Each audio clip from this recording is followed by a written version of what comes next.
रोशन studio Arjuni ला like करू, share करू और अपन आशीर्वाद माया दुलार जरूर दू।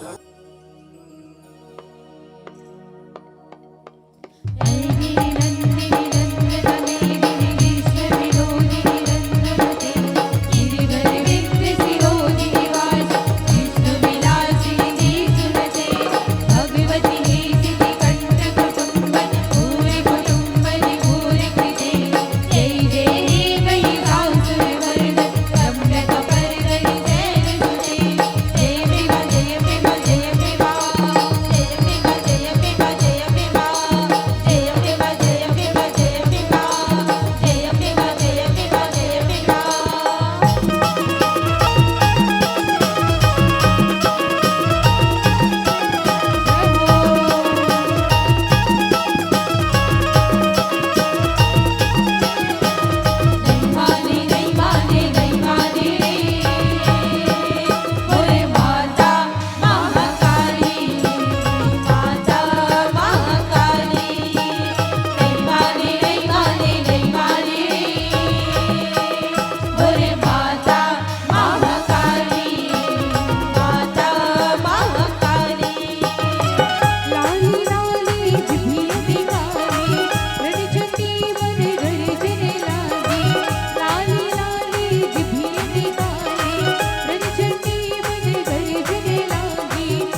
परम पिता परमात्मा भगवान श्री रामचंद्र जी के पावन सानिध्य में आए हुए समस्त श्राम भक्तगण, आइएगा हम सभी वही श्री रामचरित मानस की कथा की ओर चलते। संस्कार अब सभी यहाँ पर बैठे हो भगवान की कथा सुनने, भगवान श्री रामचंद्र जी की पावन कथा को सुनने के लिए।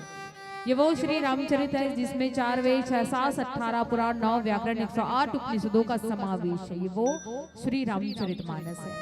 बड़े बड़े संत महात्मा बताते हैं कि जो मनुष्य राम जी की कथा को सुन लिया उसने वेद शास्त्र पुराण व्याकरण की कथा को सुन ली है। क्यों? क्योंकि वेद शास्त्रों की बात केवल और केवल रामचरित मानस में समाहित है। तो चलिए जिस कथा प्रसंग पर मुझे विचार विमर्श करना है ये वो श्री रामचरित मानस का पावन कथा प्रसंग है। षष्ठम सोपान लंका कांड दोहा क्रमांक 2। गोस्वामी श्री से राज जी महाराज लिखते क्या, शंकर प्रेमम द्रोही शिव द्रोही ममरा,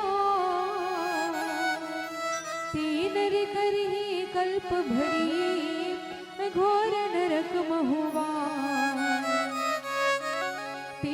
करही कल्प भरी घोर नरक महुआ। आइए आप सभी को पता है संत समाज के महाराज दशरथ के 4 पुत्र होते हैं और कई महाराज दशरथ जी को 2 वरदान मांगती हैं। पहला वरदान ये कि भैया भरत को युवराज पद दे दिया जाए, दूसरे वरदान के रूप में कि राम को तपस्वी का वेश बना करके वन में भेजा जाए। माता पिता की आज्ञा को सिरोद्धार कर भगवान 14 वर्षों की वन यात्रा में आते हैं। पंचवटी में जब भगवान का निवास होता है तो दशानन रावण माता सीता का हरण करके ले जाता है। इधर भगवान राम भैया लक्ष्मण माता सीता जी की खोज कर रहे हैं। पेड़ों से लताओं से पूछ रहे कि क्या तुमने मेरी सीता को देखा? आज आप मनुष्यों की भांति भगवान माता सीता जी की खोज कर रहे हैं। तब संपाति के द्वारा बताया जाता है कि 100 योजन था समुद्र के उस पार लंका नगरी में अशोक वाटिका में माता सीता जी है। अब हनुमान जी को पता लगाने के लिए भेजा जाता है। जब हनुमान जी को पता लगाने के लिए भेजा जाता है तो इस बात की पुष्टि होती है कि वाकई में रावण ने जो है माता सीता का हरण करके अशोक वाटिका में माता सीता जी को बंदरी बना करके रखा है। तब इधर भगवान तक माता सीता जी का संदेश लेकर के आते हैं हनुमान जी। अब यहाँ पर विचार विमर्श ये चला जा रहा है कि अब इस 100 योजन को पार कैसे लगाए। अब इस 100 योजन था समुद्र पर पूरी सेना को ले जाना ना, भगवान अकेले जाने वाले तो नहीं थे। आज पूरी वानर सेना वहां पर मौजूद है और सारे लोग बस परेशान है कि अब इस 100 योजन था समुद्र को पार करके हम लंका पर चढ़ाई कैसे करें, हम लंका पर कैसे जाएं। तो तब जामवंत जी भगवान के पास में आते हैं। भगवान को निराश बैठा देख करके जामवंत जी कहते हैं कि हे राम जी आप इस प्रकार से उदास क्यों बैठे हो? तो भगवान कहते हैं जामवंत जी से कि सुनो जामवंत, इसे 100 योजन था समुद्र को पार करना है और हमारे पास कुछ साधन नहीं है और पूरी वानर सेना को लेकर के हमें लंका पर चढ़ाई करनी है। त्रिकुटा पर्वत पर जाना है। 3 त्रिकुटा यानी 3 पर्वतों से मिल करके बना रहता है त्रिकुटा पर्वत और उसी त्रिकुटा पर्वत पर सोने की लंका रहती है जहाँ का राजा दशानन रावण है। अब जामवंत जी कहते हैं कि हे राम जी बस इतनी सी बात, जिस राम नाम को लेकर के लोग भवसागर से पार हो जाते हैं, जिस राम नाम को लेकर के लोग भाव बंधन से मुक्त हो जाते हैं, क्या हम आपके राम नाम से 100 योजन अथाह समुद्र को पार नहीं कर सकते? बिल्कुल कर सकते हैं।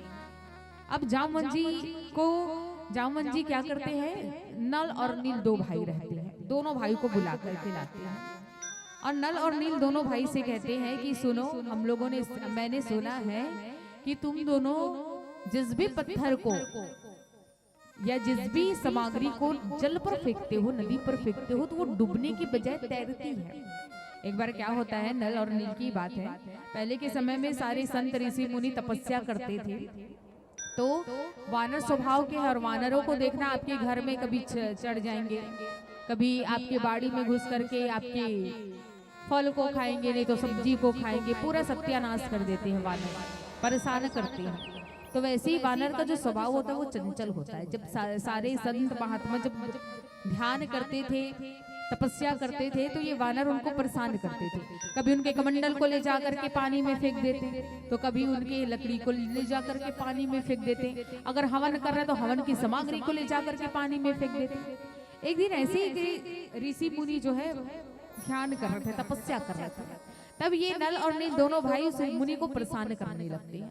उनके कमंडल को उठा करके ले जाकर सीधा नदी में फेंक देते हैं। अब जैसे ही मुनि तपस्या से बाहर आते हैं तो नल और नील उन्हें देख करके चिढ़ाने लगते हैं। जब चिढ़ाने लगते हैं जोगी बाबा करके, तो वो ऋषि मुनि को इतना गुस्सा आता है और गुस्से में आकर के नल और नील दोनों भाई को श्राप दे देते कि सुनो नल और नील, बहुत अहंकार है, अपने बल का दुरुपयोग करते हो, संत महात्माओं की तपस्या को भंग करते हो, परेशान करते हो ऋषियों को।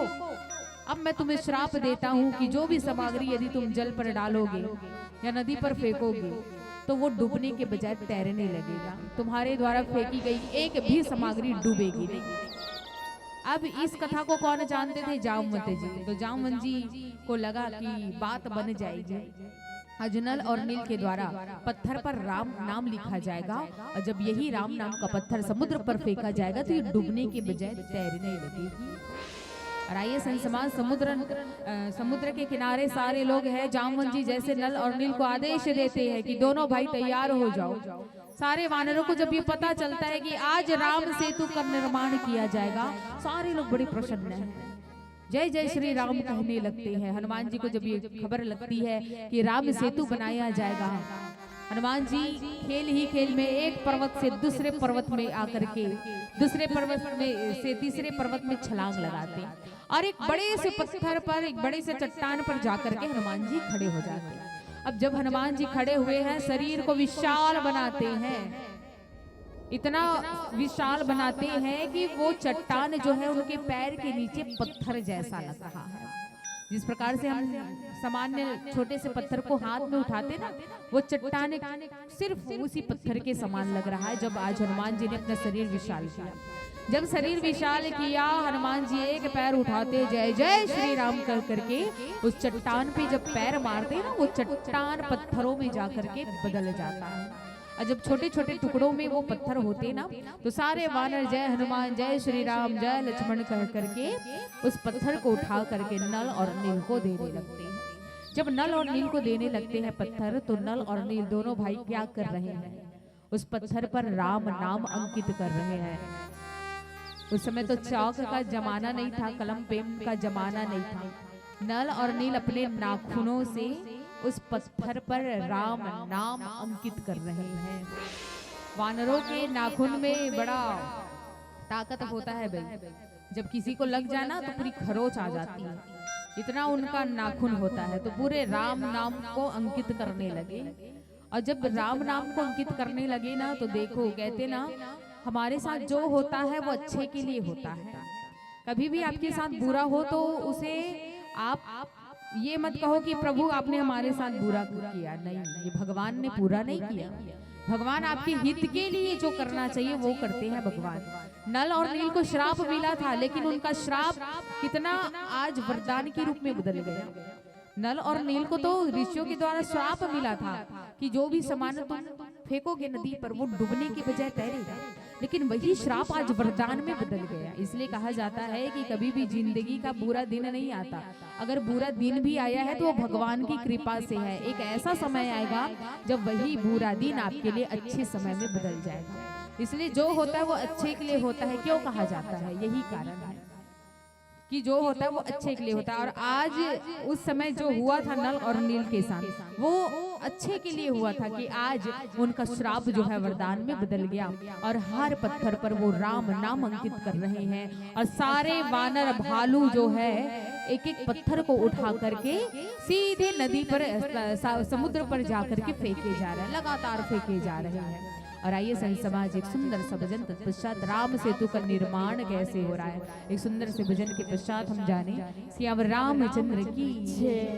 जय जय श्री राम, जय जय श्री राम। और मीठी मीठी तालियों से क्या जय श्री राम बोलो, जय श्री राम, जय श्री राम बोलो, जय श्री राम, जय श्री राम बोलो, जय श्री राम, जय श्री राम बोलो, जय श्री राम।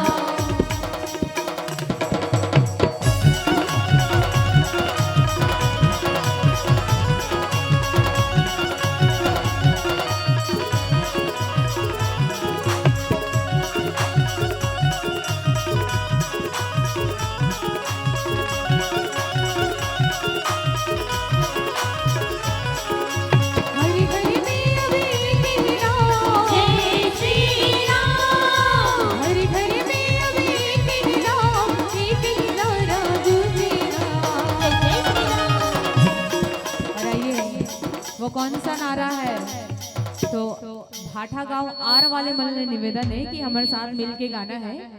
मैं गाऊं मेरे भारत का बच्चा बच्चा। तो आप सभी को दोनों हाथ उठा के क्या कहना है? क्या बात है, इधर से तो आवाज आ रही है। माताओं से निवेदन है, जय जय श्री राम। क्या बात है। तो चलिए निवेदन है, दोनों हाथ उठा के क्या, मेरे भारत का बच्चा बच्चा, मेरे भारत का बच्चा बच्चा। सुनाई नहीं देत हो का गावत हो?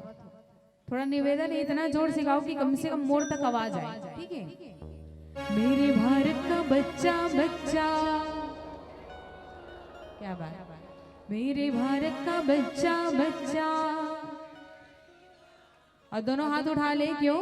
क्योंकि मेरे राम का नाम सबसे सुपर होता है, मेरे राम जी का नाम सबसे सुपर होता है। और मेरे राम जी उन्हीं की झोली भरते जिनका दोनों हाथ ऊपर होता है। तो बिल्कुल दोनों हाथ ऊपर कर लो मीठी मीठी तालियों से। क्या, मेरे भारत का बच्चा बच्चा, मेरे भारत का बच्चा बच्चा, जय जय श्री राम बोलेगा। मेरे भारत का बच्चा बच्चा, जय जय श्री राम बोलेगा। मेरे भारत का बच्चा बच्चा, जय जय श्री राम बोलेगा। मेरे भारत का बच्चा बच्चा, जय जय श्री राम बोलेगा।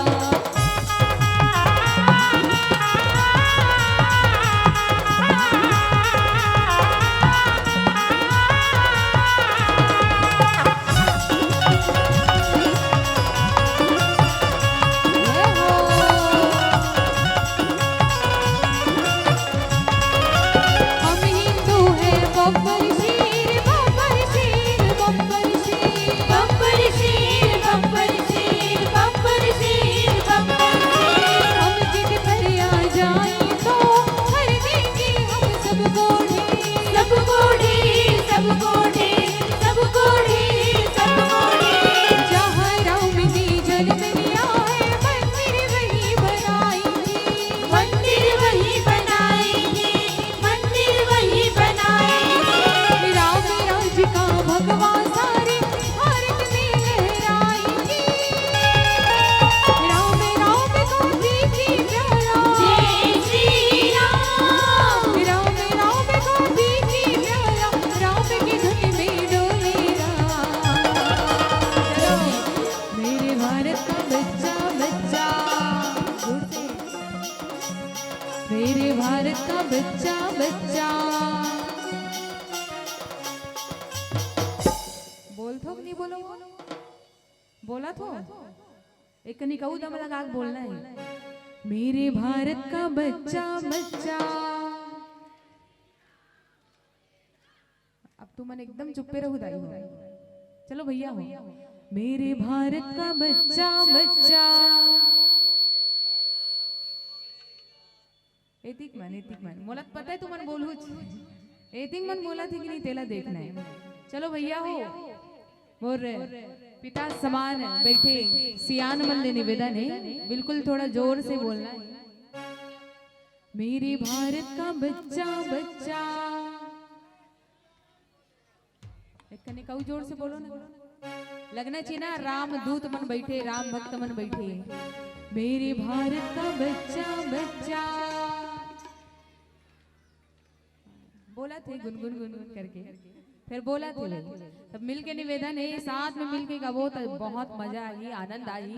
और आज राम सेतु के निर्माण होने वाला है, हुआ थे तो बिल्कुल वही राम सेतु में हमू मल्ला अपन अपन भागीदारी निभाना है। कैसे? जय जय श्री राम, जय जय श्री राम। मेरे भारत का बच्चा बच्चा, मेरे भारत का बच्चा बच्चा, जय जय श्री राम। मेरे भारत का बच्चा बच्चा, जय जय श्री राम बोलेगा। जय जय श्री राम बोलेगा। भारत का बच्चा बच्चा, जय जय श्री राम बोलेगा।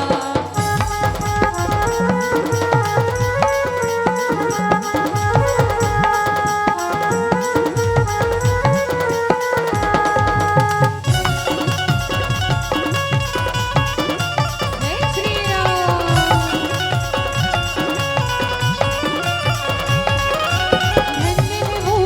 मेरे श्री राम किसने सेतु को बना दिया, जिसने सेतु को बना दिया, जिसने सेतु को बना दिया।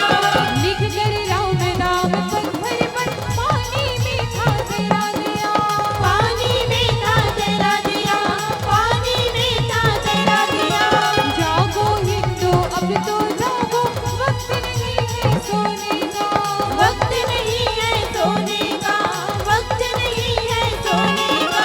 राम राज लाने का अवसर ऐसे नहीं है खोने का, राम दूत हनुमान करारा, जय श्री राम। राम दूत हनुमान करारा, सारे जग में गूंजेगा। डरा डरा के मेरे भारत का बच्चा बच्चा, मेरे भारत का बच्चा बच्चा, जय जय श्री राम बोलेगा। मेरे भारत का बच्चा बच्चा, जय जय श्री राम बोलेगा। मेरे भारत का बच्चा बच्चा, जय जय श्री राम बोलेगा। मेरे भारत का बच्चा बच्चा, जय जय श्री राम बोलेगा। हर घर में अभी एक ही राम, जय श्री राम। हर घर में अभी एक ही राम, एक ही नारा गूंजेगा। जय श्री राम। मेरे भारत का बच्चा बच्चा, मेरे भारत का बच्चा बच्चा, जय जय श्री राम बोलेगा। मेरे भारत का बच्चा बच्चा, जय जय श्री राम बोलेगा। मेरे भारत का बच्चा बच्चा, जय जय श्री राम बोलेगा। मेरे भारत का बच्चा बच्चा, जय जय श्री राम बोलेगा। जय जय श्री राम बोलेगा। जय जय श्री राम बोलेगा। जय जय श्री राम बोलेगा। जय जय श्री राम बोलेगा। कंकड़ ला रहा है, कंकड़ कौन ला रहा है? जब सारे लोग देखते चराचर दिख रहा है कि यहाँ तो राम सेतु बन रहा है, यहाँ पर वानरों के द्वारा राम जी का कार्य किया जा रहा है, राम काज हो रहा है, तो जल में रहने वाली मछलियां, मगरमच्छ, सर्प, ये लोग क्या कर रहे हैं? जब राम सेतु का निर्माण किया जा रहा, अच्छा पत्थर को फेंका जा रहा था, ऐसे जमाया नहीं जा रहा था एकदम से कि एक पत्थर यहाँ पर रहेगा, एक पत्थर यहाँ पर रहेगा, ऐसे जमाया नहीं जा रहा था। वानरों का काम था पत्थर को ले जाना और सीधे समुद्र में फेंकना। दूसरा, ऐसे लाइन से, लाइन बद्ध है, लाइन से सारे वानर खड़े हैं, एक एक करके। आप सभी लोगों का जब घर निर्माण होता है तो उसमें मजदूर क्या करते हैं? सर पर ईंटा लेते और ईंटा को ले जा करके सीधा पटक देते हैं, सर पर फिर ईंटा लेते फिर ले जा करके पटक देते। वैसे ही आज पत्थरों को लिया जा रहा है सर पर, और सर पर जब पत्थर को लिया जा रहा है वहां पर सीधे समुद्र में जा करके फेंका जा रहा है। अब देखो राम नाम का प्रभाव, देखो संत समाज, राम नाम का ऐसा प्रभाव पड़ता है कि पत्थर अपने आप जा करके लाइन से जम जाते, अपने आप लाइन से जम जाते हैं। और देखो एक साथ नहीं लिखा है राम नाम, एक पत्थर पर आप लोगों को लग रहा होगा कि राम नाम लिखा है, नहीं। यदि एक भाई रा अक्षर लिख रहा है तो दूसरा भाई माँ अक्षर लिख रहा है। अलग अलग पत्थर पर राम नाम लिखा गया, एक पत्थर पर यदि रा लिखा है तो दूसरे पत्थर पर माँ लिखा है, ऐसे अलग अलग लिखा हुआ था। अब अलग अलग पत्थरों को जब फेंका गया तो रा वाला पत्थर अगर यहाँ पर फेंकाया है तो माँ वाला अगर उतना दूर में फेंकाया है तो राम नाम का इतना प्रभाव है कि वो माँ अक्षर वाला पत्थर अपने आप तैर करके आता है और रा के जस्ट पीछे वो लग जाता है। फिर जैसे ही राम पूरा होता है, दो पत्थर से एक राम जब बनता है तो फिर से दूसरा रा अक्षर वाला पत्थर वहां पर आ जाता है, फिर उसके पीछे में माँ अक्षर वाला पत्थर अपने आप आकर के जुड़ जाता है। तो इस प्रकार से राम सेतु का निर्माण हुआ। तो देख रहे हैं कि भाई सेतु में यहाँ पर सीमेंट कहाँ से लाया जाए, मजबूत करना भी जरूरी है। तो जहाँ जहाँ पर छिद्र होता है ना, वहाँ पर नीचे जो समुद्र पर रहने वाले लोग हैं उन लोग रेत को ला करके भरने का काम कर रहे हैं। ऊपर में उड़ने वाली चिड़िया जैसा भी हो अपने चोंच में रेत हो या मिट्टी हो उसे ला करके ऊपर से गिरा रही। क्यों भाई? राम काज केवल वानर ही क्यों करे, राम काज हम भी करेंगे। जिनको जिनको अपने बल से जितना बन पड़ता है उतना सारे लोग लगा रहे हैं, अपना श्रम लगा रहे हैं। यहाँ पर पैसे वाली कोई बात नहीं थी, सब लोगों ने अपना श्रम लगाया। और कहते हैं ना, जब मिल करके एक साथ श्रम किया जाए, कार्य किया जाए, तो वो कार्य बहुत जल्दी होता है। और आज जैसे ही राम सेतु का कार्य प्रारंभ हुआ तो भगवान यहाँ पर बैठे हैं समुद्र के तट पर। बड़ा सुंदर वातावरण है, इतना सुंदर लग रहा है, शीतल मन सुगंधित हवाएं बह रही, रमणीय वातावरण है, परम रम्य उत्तम यह धरणी, महिमा अमित जाई नहीं भरनी। इतना सुंदर रम्य वातावरण है कि वहां का बखान नहीं किया जा सकता, इतना सुंदर है। अभी रामेश्वरम गए होगी दर्शन करने के लिए भगवान के, तो कभी बैठ करके विचार करना कि यहाँ का वातावरण कितना सुंदर है। जिस स्थान पर भगवान राम बैठे थे ना, वहाँ के रमणीय वातावरण को देखकर कितने प्रसन्न हो जाते हैं कि मन में विचार करते हैं, क्यों ना मैं रावण से मिलने से पहले, रावण से युद्ध करने से पहले, क्यों ना मैं अपने इष्ट देव भगवान शंकर का सुमिरन कर लूं, और भगवान शंकर की याद में क्यों ना मैं अपने इष्ट देव की स्थापना इस स्थान पर कर लूं। आज भगवान रामचंद्र जी मन में विचार करते हैं कि मैं यहाँ मैं शिवलिंग की स्थापना करूंगा, यहाँ पर मैं शिवलिंग की स्थापना करूंगा। अब भगवान शंकर जी हनुमान जी को बुलाते, हनुमान इधर आओ। सारे लोग तो राम सेतु का निर्माण कर रहे थे, उसी बीच में हनुमान जी को बुलाया जाता। भगवान शंकर कहते हैं, हे हनुमान, हम यहाँ पर शिवलिंग की स्थापना करना चाहते हैं, हम यहाँ पर अपने इष्ट देव भगवान शंकर की स्थापना करके विधिवत पूजा करना चाहते हैं।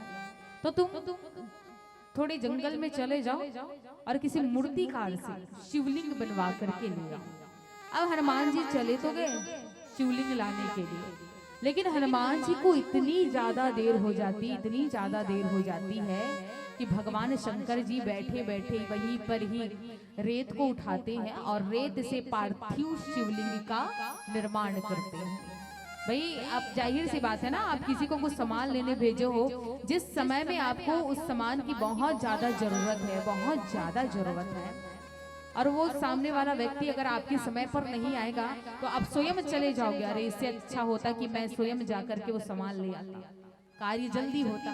तो भगवान शंकर ने जब हनुमान जी को भेजा ना, हनुमान जी को इतनी ज्यादा देर हो गई कि भगवान राम ने स्वयं अपने हाथों से शिवलिंग बनाया। और जब भगवान राम ने अपने हाथों से शिवलिंग बनाया, कौन सा शिवलिंग? पार्थिव शिवलिंग, जिसे आप तीजा में भी पार्थिव शिवलिंग बना करके भगवान की पूजा करते हो, कमर छठ पूजा में जो भी पूजा करते हो उसमें पार्थिव शिवलिंग की ही पूजा की जाती है। तो आज भगवान राम ने पार्थिव शिवलिंग जब बनाया ना, शिवलिंग तो बन गया, अब इसके लिए ब्राह्मण चाहिए। ब्राह्मण कहाँ से लाए?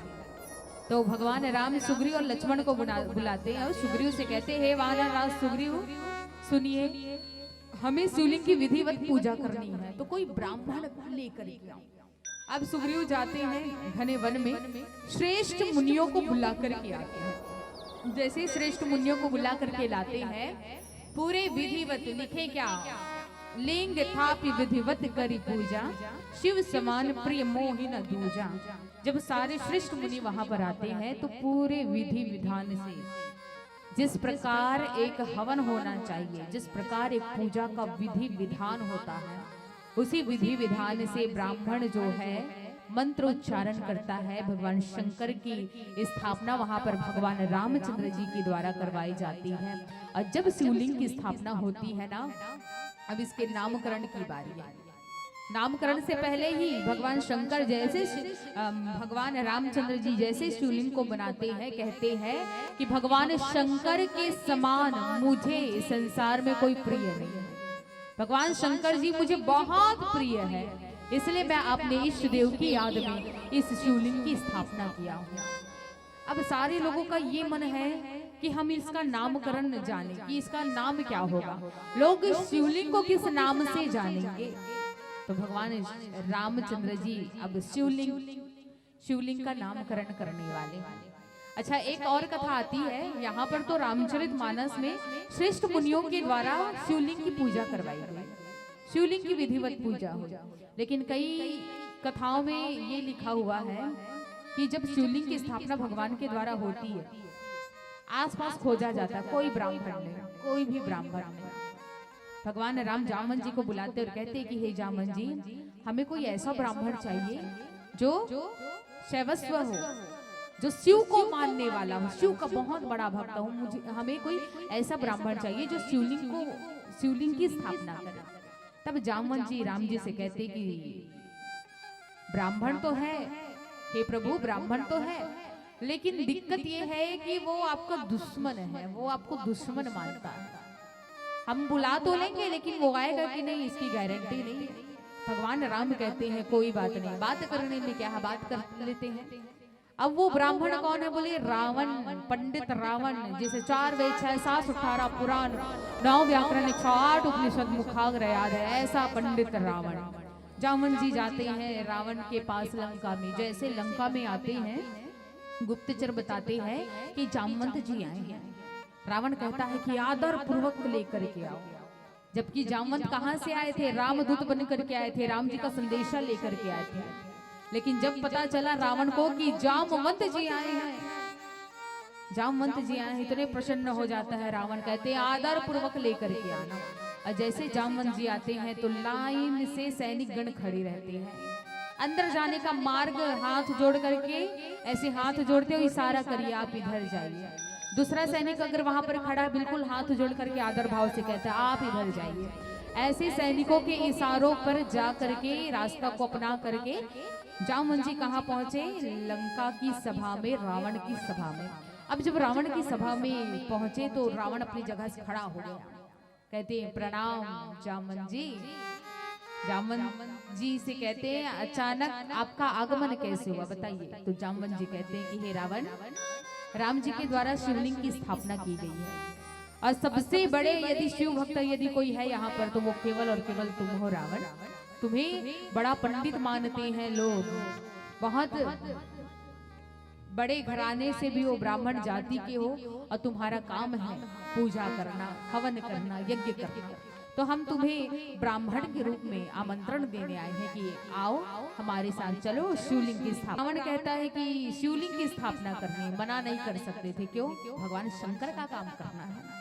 रावण कहता है बिल्कुल आप जाइए, हम आपके साथ, हम आपके पीछे पीछे आते हैं। जामवंत जी कहते हैं कोई बात नहीं, हमारे साथ चलो, हम भी तुम्हारे साथ चलेंगे। रावण कहता है जामवंत जी से हम आपके साथ चले तो जाएंगे, लेकिन ब्राह्मणों को तैयारी करनी होती है, पूजन का सामान लाना पड़ता है और तपस्वी राम के पास, तुम्हारे राम के पास पूजन की सामग्री होगी नहीं। क्यों, क्योंकि वो अयोध्या से ऐसे ही निकल करके आया था, एक धनुष बाणी तो ले करके आया है, उसके पास पूजा की सामग्री कहां से आएगी। और एक सामग्री, सारी सामग्री का बंदोबस्त मुझे करना पड़ेगा। तब रावण क्या करता है, आप जाइए, मैं पूरी सामग्री के साथ, पूरी तैयारी के साथ मैं शिवलिंग की पूजा करने आऊंगा। अब जैसे जामवंत जी वहां से जाते, रावण जो है अशोक वाटिका में आता है। अशोक वाटिका में आकर के कहता है माता सीता से कि हे सीता, तुम्हारा पति राम शिवलिंग की स्थापना किया है और हमें ब्राह्मण के रूप में बुलाया है। और एक ब्राह्मण का कार्य होता है कि पूरी सामग्री का बंदोबस्त करना। यदि सामने वाले घर वाले के पास यदि पूजन की पूरी सामग्री ना हो तो उसे पूरा करने के लिए ब्राह्मण को आना पड़ता है। और मुझे पता है कि राम के पास जब तक तुम नहीं हो तब तक वो पूजा पूरी नहीं होगी, क्योंकि हवन के लिए, पूजा के लिए एक पति और पत्नी का होना बड़ा जरूरी है। आप सत्यनारायण की अगर पूजा कराओगे तो पति और पत्नी जब तक नहीं बैठेंगे वो पूजा अधूरी है। तो भगवान रावण कहता है सीता से कि तुम हमारे साथ चलो, क्योंकि यजमान ही नहीं होंगे तो पूजा कैसे होगा, तो यजमान के रूप में तुमको वहां चलना पड़ेगा। ऐसा रावण सीता से कहता। सीता माता रावण के साथ कहाँ आती है, समुद्र के तट पर आती है जहां पर शिवलिंग की स्थापना करनी है। जब शिवलिंग के पास में आते हैं, रावण कहता है सीता से कि जाओ, जा करके वहां पर बैठ जाओ राम के बगल में। माता सीता जी आदेश स्वीकार करती है और राम जी के बगल में बैठ जाती है सीता। और पूरे विधि विधान से भगवान शंकर जी की पूजा की जाती है और रावण जी के द्वारा, ब्राह्मण जी के द्वारा विधिवत पूजा करके उस लिंग की स्थापना की जाती है। और आइए संसभा, जब लिंग की स्थापना होती तो रावण वापस जाने लगता है, बिना माता सीता जी को लिए वापस जाने लगता है। तब राम जी कहते हैं कि अरे ओ पंडित रुकिए, गुरु दक्षिणा नहीं ले जाओगे क्या, गुरु दक्षिणा भी तो लेकर के जाओ। तो रावण कहने लगता है गुरु दक्षिणा तुम्हारे पास क्या है जो मुझे गुरु दक्षिणा दोगे। तुम्हारे पास कुछ नहीं है मुझे देने के लिए, और मुझे पता है जिसके पास कुछ नहीं होता मैं उसे मांगता भी नहीं। तो राम जी कहते हैं गुरु दक्षिणा है मेरे पास, कैसे नहीं है गुरु दक्षिणा। सीता को जैसे लाए थे ना वैसे ही इसे वहां पर ले जाओ। तो दुश्मन हो तो कैसा हो, राम और रावण जैसा हो। चाहते तो वहीं पर आज शिवलिंग के पास ही राम और रावण का घमासान युद्ध हो सकता था, लेकिन राम ने जिस प्रकार से रावण ने अपना पंडित तत्व दिखाया, ब्राह्मणत्व दिखाया, उसी प्रकार से भगवान राम ने भी अपना क्षत्रिय धर्म निभाया और कहा कि हम पूरे स्वाभिमान से, हम पूरे सम्मान के साथ सीता को लेने आएंगे तुम्हारी लंका पर, अभी सीता को यहाँ से ले जाओ। और जैसे ही माता सीता सुनती है कि मुझे वापस रावण के साथ जाना है, माता सीता रावण के साथ चुपचाप बैठ करके लंका में वापस चली जाती है। तो दुश्मन हो तो कैसा हो, तो बोले राम और रावण जैसा हो। तो एक प्रकार से ये भी कथा आती है कि रावण ने ही भगवान शंकर की वहां पर स्थापना की। तो चलिए, भगवान शंकर जी का आज नामकरण होना है, शिवलिंग का नामकरण होना है, और शिवलिंग की महिमा एक सुंदर से भजन के पश्चात हम जाने से अब रामचंद्र की जय।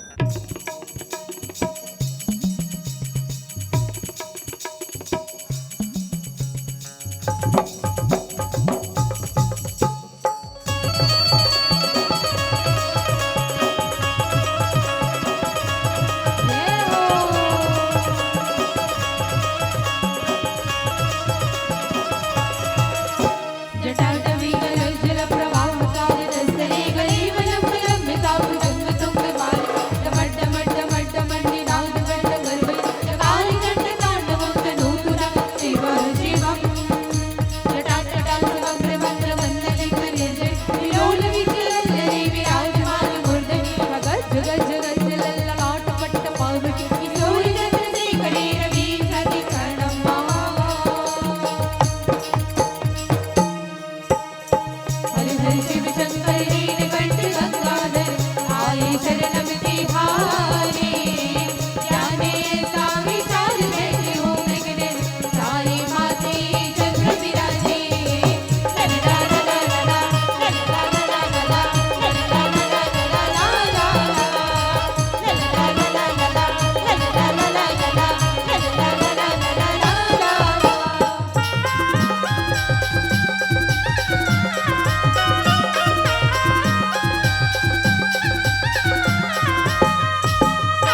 प्रदीप मिश्रा जी कथेगा एक लोटा जल और सारी समस्या का अब हो जाते का वो समस्या पानी डाल दो नहीं हो ना। तो बिल्कुल भगवान शंकर के नाम की जोरदार ताली ला बजाना है और मीठा मीठा वाणी से भगवान के नाम ला लेते हुए ये भजन नाम और साथ में गाना है। चलो मातारी हो दोनों हाथ ला उठा लो अब मोर साथ मिल के गाना है का हर हर महादेव की ओम नमः शिवाय ओम नमः शिवाय शंभो ओ मेरा भोला है भंडारी नंदी की सवारी मेरा भोला है भंडारी नंदी की सवारी शंभुनाथ रे। का शंकरनाथ रे शंभुनाथ रे बिल्कुल मिल के गाना है भाई। मैं कहूँ मेरा भोला है भंडारी करता नंदी की सवारी आप लोगों को कहना है क्या शंकरनाथ रे शंभुनाथ रे। चलो उठाओ ना वो तू ही मल्ला कहा तो ले उठाओगा बाबा दोनों हाथ सब बुझन मेरा भोला है भंडारी करता नंदी की सवारी मेरा भोला है भंडारी करता नंदी की सवारी शंभुनाथ रे। जोर से ओ भोले ओ शंकर ओ भोले चलो हर हर महादेव की ओम नमः शिवाय शंभो ओम नमः शिवाय ओम नमः शिवाय शंभो ओम नमः शिवाय ओ मेरा भोला है भंडारी करता नंदी की सवारी मेरा भोला है भंडारी करता नंदी की सवारी शंभुनाथ रे ओ भोलेनाथ रे ओ शंकरनाथ रे ओ भोलेनाथ रे ओ शंकरनाथ रे ओ गौरा माँ गिरगढ़ की बोली तेरे साथ भूतों की टोली गौरा माँ गिरगढ़ की बोली तेरे साथ भूतों की टोली शंभुनाथ रे ओ शंकरनाथ रे ओ भोलेनाथ रे ओ शंकरनाथ रे ओ भोलेनाथ रे ओ शंकरनाथ रे ओ भोलेनाथ रे ओ शंकरनाथ रे ओ भोलेनाथ रे। हर हर महादेव की शंकर विमुख भगति चह मोरी सो नारक की मूड मति थोरी। अब आइए शिवलिंग के नामकरण की बात आई। सारे पंडितों ने पूछा भगवान से कि प्रभु इस शिवलिंग का नाम क्या होगा। तो सारे लोग वहां पर जानना चाह रहे थे कि शिवलिंग का नाम क्या होगा भगवान क्या नाम बताएंगे। तब भगवान राम ने कहा कि जिसके ईश्वर राम है वही कौन है रामेश्वरम है। इसका नाम मैं रामेश्वरम रखता हूँ। प्रेम से बोलिए रामेश्वरम भगवान की। और आप लोग एक बात कान खोल करके सुन लो कि राम और शंकर अलग नहीं है। राम और शिव दोनों एक है, ये अलग नहीं है, ना ही कोई इनको अलग कर सकता है। राम और शिव एक है, इसलिए आज इसका नाम रामेश्वरम रखा गया कि यश ईश्वर रामस्य च, कि जो राम का ईश्वर है वही रामेश्वरम है।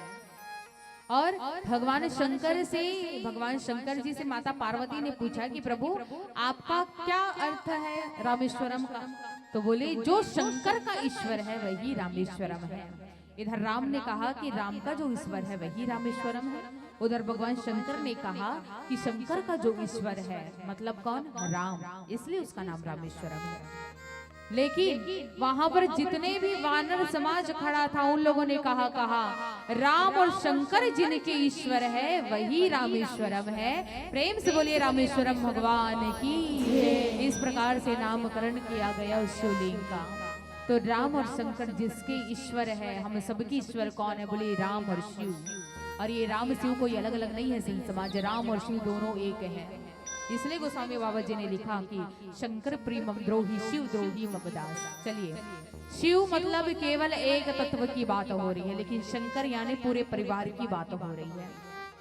कभी कभी देखना भगवान शंकर के साथ कौन रहते, शंकर, माता पार्वती, गणेश, कार्तिकेय, अशोक सुंदरी और वृष नंदी, वृष यानी नंदी महाराज, नंदी महाराज सर्प, जिसकी पूरे फैमिली हो, पूरा परिवार हो, उसे हम शंकर कहते हैं कि ये पूरे शंकर है, ये शंकर भगवान है।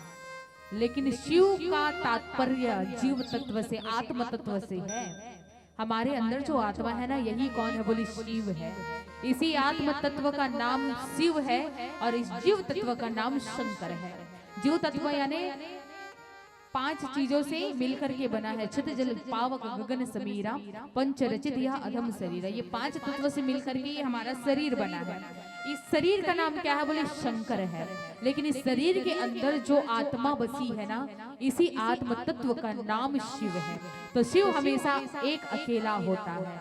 यदि इस आत्मा को परमात्मा तक ले जाना है तो जीवन में श्रद्धा और विश्वास का होना बड़ा जरूरी है।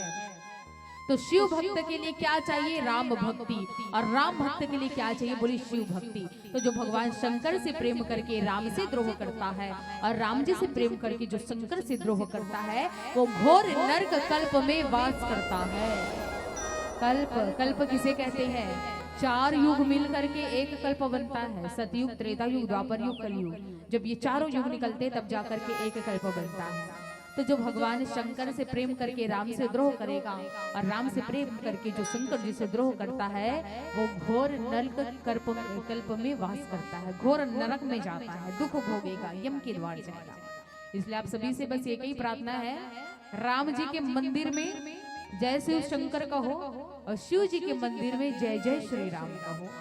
हनुमान जी के मंदिर में जय श्री राम कहो और राम जी के मंदिर में जय हनुमान कहो। ये सूत्र बात है, क्योंकि भगवान रामचंद्र जी राम की भक्ति से प्रसन्न नहीं है, रामचंद्र जी शिव की भक्ति से प्रसन्न होते हैं और भगवान शंकर जी राम जी की भक्ति से प्रसन्न होते हैं। तो राम और शिव कोई अलग अलग नहीं है संत समाज।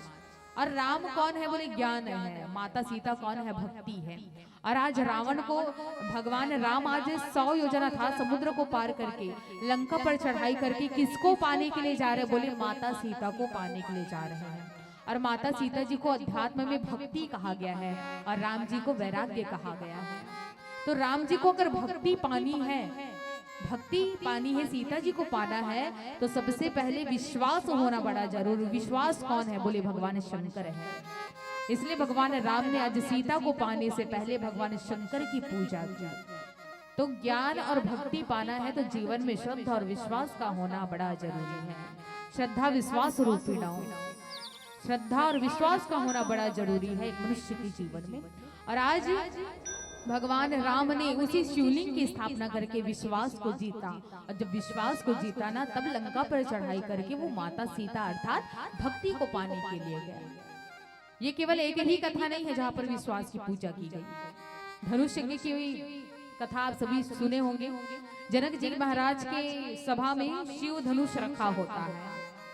तो यहाँ पर बात ये आती है कि जो मनुष्य शिव धनुष को तोड़ेगा, जो भी राजा महाराजा शिव धनुष को तोड़ेगा, वो सीता का वर्ण करेगा। तो ये शिव धनुष क्या है, वहां पर भगवान रामचंद्र जी सबसे पहले शिव को प्रणाम करते हैं और उसके बाद शिव धनुष को पकड़ते हैं।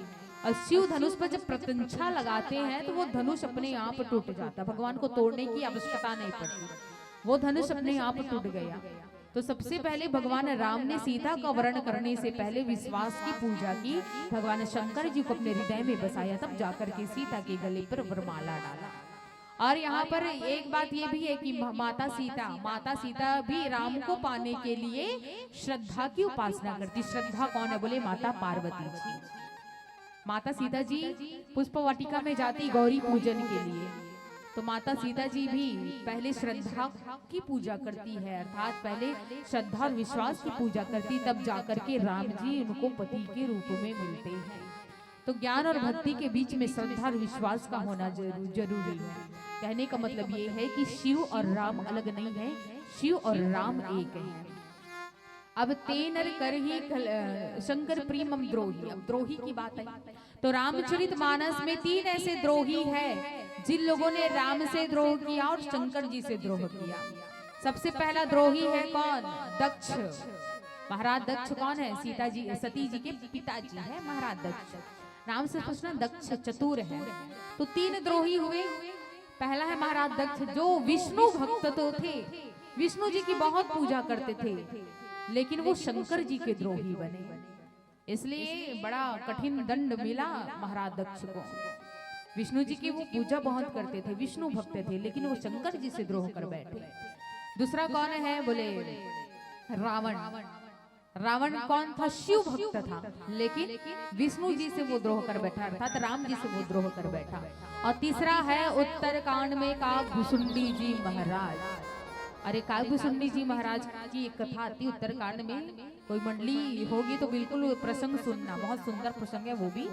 तो ये काकभुसुंडी जी महाराज बोले कौन है? काकभुसुंडी जी पक्षी रहते हैं।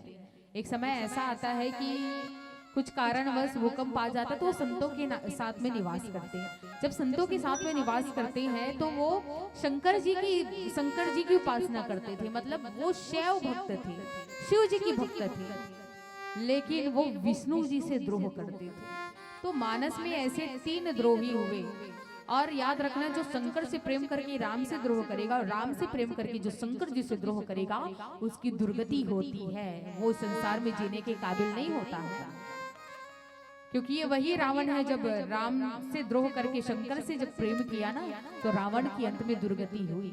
यदि रावण राम और शिव दोनों को मान लेता ना तो उसकी दुर्गति नहीं होती है। इसलिए मनुष्य जाति को शिव और शंकर दोनों में भेद नहीं जानना चाहिए, दोनों एक ही है। शिव और राम दोनों एक दूसरे की हृदय है। विष्णु जी का हृदय भगवान शंकर है, भगवान शंकर जी का हृदय भगवान विष्णु जी है। दोनों एक दूसरे के समतुल्य है, कोई अंतर नहीं है भगवान शंकर और शिव, भगवान शिव और राम में। अब आगे गोस्वामी बाबा जी ने लिखा, जय रामेश्वर दर्शन करुहि ते तनु तजी माया लोक सिद्ध रहे। अब भगवान राम ने कहा कि जो इस शिवलिंग की स्थापना जीते जी कर लेगा, कलयुग के प्राणी हो या कोई भी मनुष्य इस रामेश्वरम के दर्शन कर लेगा। और रामेश्वरम में आने के बाद जो गंगा जी का पावन जल शिवलिंग में चढ़ाएगा उसे बिना कठिनाई के शुभ गति मिल जाएगी, बिना परिश्रम के ही शिव भक्ति मिल जाएगी, बिना परिश्रम के ही राम भक्ति मिल जाएगी। तो आप सभी से बस एक ही निवेदन है कि मनुष्य तन मिला है, एक बार रामेश्वरम अवश्य जाओ और रामेश्वरम में जाकर के भगवान शंकर जी को गंगा जी का पावन जल चढ़ा दो।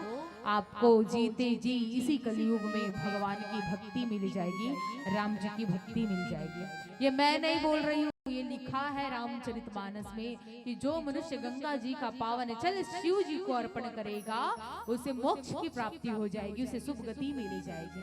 तो आइए संत समाज दे रही हमारी कथा प्रसंग। आइए एक भजन, तत्पश्चात आप सभी से हम सादर विदाई लेंगे। सियावर रामचंद्र की जय। ओम नमः शिवाय।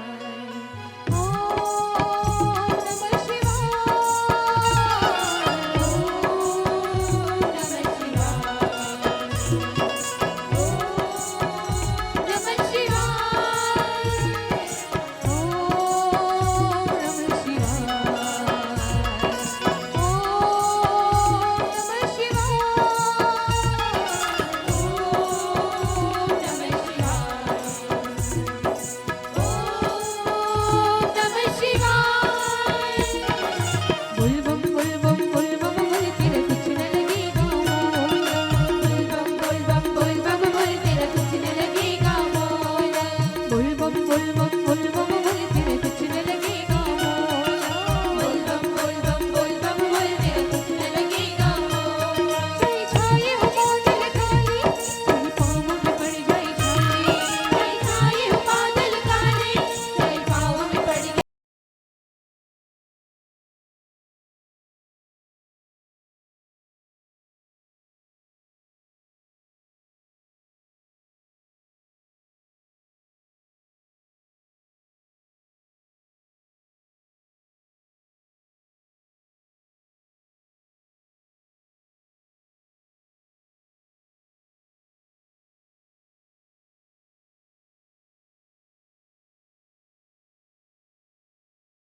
हाथ उठा ले और दोनों हाथ उठा करके भगवान शंकर जी का जयकारा लगाते हुए मेरे साथ गाना है क्या, ताली बजाइए, ताली बजाते हुए क्या, बुल बुम